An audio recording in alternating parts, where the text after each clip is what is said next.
In this video, I'm gonna show you how to dry your clay just enough so that it becomes leather hard, which basically means that the clay gets set and the clay it still has moisture in it, but it's nice and stiff. So when you go to take it off the wheel, it doesn't like collapse because right now it's really malleable. So what you're gonna do is take a nice little hair dryer, okay? And we want it to be on hot or warm, and we're gonna turn it on high.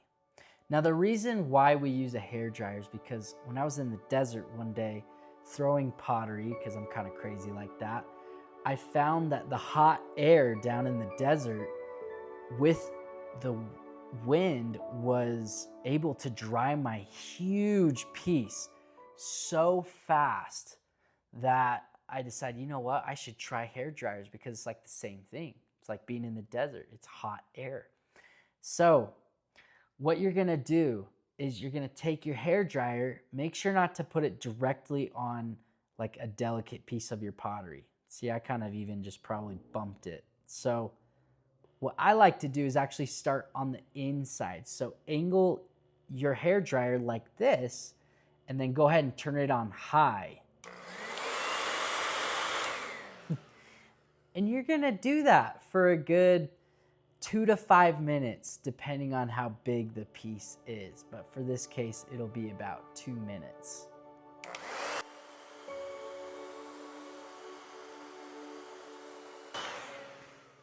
Now that it's been a couple minutes, you can kind of test it.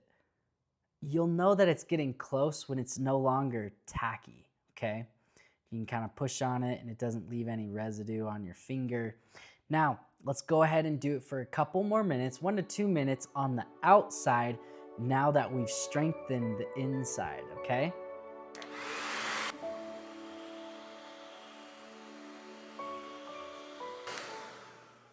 All right, now that it's been a good couple minutes, let's go ahead and kind of test to see where we're at.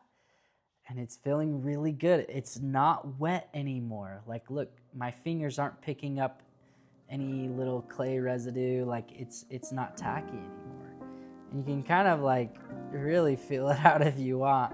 So that is how you dry your clay to prep to take it off the wheel. So in the next video, I'll go ahead and show you how to take it off the wheel.